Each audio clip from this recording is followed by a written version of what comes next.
What is up, everyone? It is Quinn here, back with another video, and today I'm going to be talking about 5 buy low wide receivers for Dynasty Fantasy Football. If you guys enjoy the video, do me a huge favor, hit that like button, subscribe to the channel. I'm going to be continuing to put out Dynasty content, rookie content, and then, as we get closer to the redraft season, a ton of redraft content for all of you guys.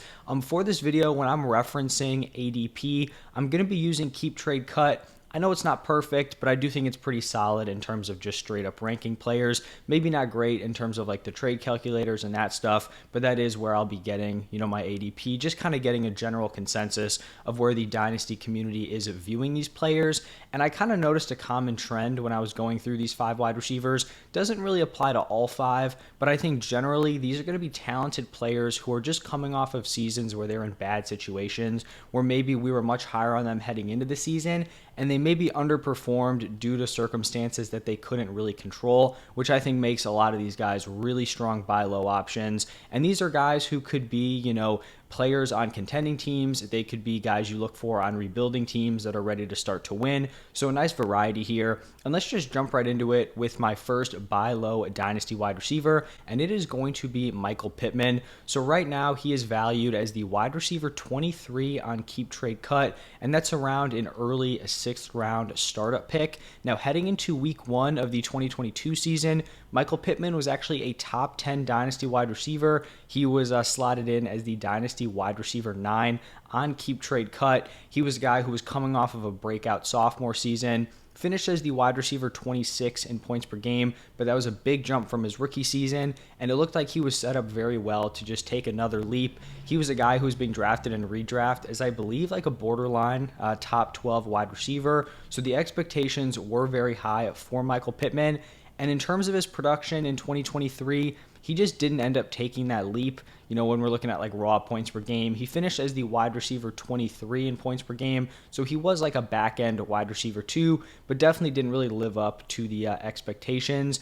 But personally, looking at that, wide receiver 23 season, I would argue that that was, basically entirely due to his situation. The Colts offense as a whole was just brutal. Looking at the passing attack, they averaged 227 passing yards a game and only 1 passing touchdown per game. They threw 17 total touchdowns on the season. So this was just not an offense where you were going to get a wide receiver, who was just putting up dominant numbers. Pittman was still able to command targets at a high level with a 25.6% target share and then 8.8 targets per game. So, he was still able to be targeted at a high rate. They were still trying to get him the ball. There just wasn't a ton of upside on this offense.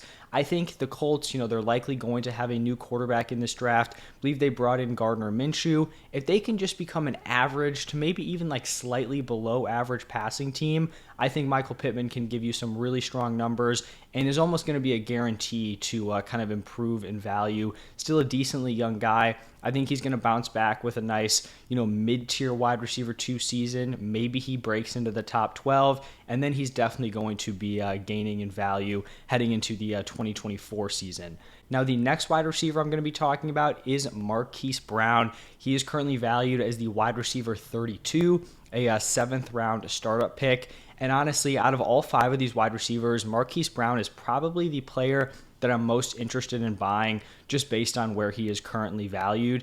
In my opinion, I feel like he has been completely disrespected at this wide receiver 32 spot, and I kind of understand why people are lower on him.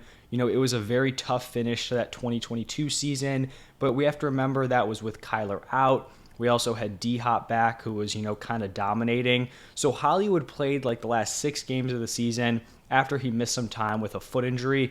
And over that stretch, that's the brutal stretch I was talking about, 7.8 PPR points per game. So he was unusable, he was unplayable, you couldn't start him, and he was a guy that you kind of thought was going to be a probably top 20 wide receiver for you once he came back. But we can't just totally throw away Hollywood Brown's early season production. If we remember early on, DeAndre Hopkins had the suspension.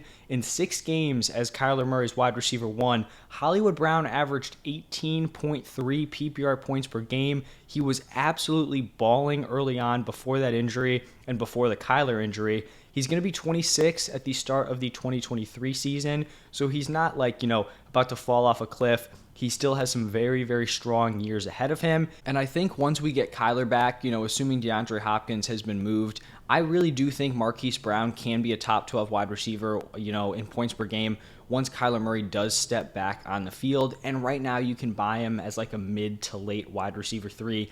I think the value is totally there. He is attached to a franchise quarterback, so I really, really like Marquise Brown here as a buy low option. Maybe if you're a contender, you're going to want to wait until we start to get, some news on when Kyler's going to return. But once we're starting to hear that Kyler's, ready to come back, if Marquise Brown is still the wide receiver 1 for the Cardinals, then I think his value is going to already start to rise, and the value may not, be there anymore for Marquise Brown. Now, moving over to my third buy low wide receiver, it is going to be Diontae Johnson, who is going just a little after Marquise Brown as the wide receiver 35, an 8th round startup pick. For me, this is another player who I think has already proven he's very talented, but he's just coming off a very tough overall season. Diontae finished as the wide receiver 43 in points per game. That is a tough look, but the crazy thing about it is wide receiver 43 in points per game. This is coming from a player who had a 27% target share and was 6th in the NFL at the wide receiver position in total targets. Like, those two things just do not line up that well. If you are commanding targets at that high of a rate, it is nearly impossible to finish as a fantasy wide receiver 4. I mean, the main thing here, it was talked about all season long, 0 touchdowns. You don't score any touchdowns, that's just going to be a massive hit to your fantasy production. But it's just going to be tough to be great and really break out when you're on an offense that's passing for 215 yards per game and throws for 12 total touchdowns in 17 games, right? I talked about the Colts. They were brutal in that department. They averaged 1 a game.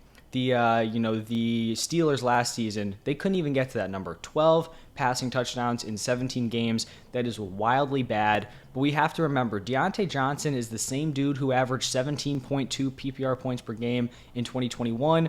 And it's not like he did it on some huge touchdown season. He only scored 8. So I still think, we're going to see some better seasons out of Diontae Johnson moving forward. I know a lot of people like George Pickens. For me, if I was placing a bet on who's going to be the Steelers wide receiver 1 over the next 1, 2, 3 seasons, I would place that bet on Diontae Johnson over George Pickens.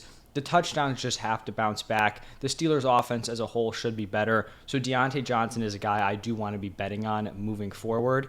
And now the next buy low wide receiver, I believe this is the youngest player on this list. It is going to be Rashod Bateman, who is currently valued as the wide receiver 40 and a 10th round startup pick. When we're looking at production, Bateman really hasn't done much at the NFL level, at least in terms of being super fantasy relevant.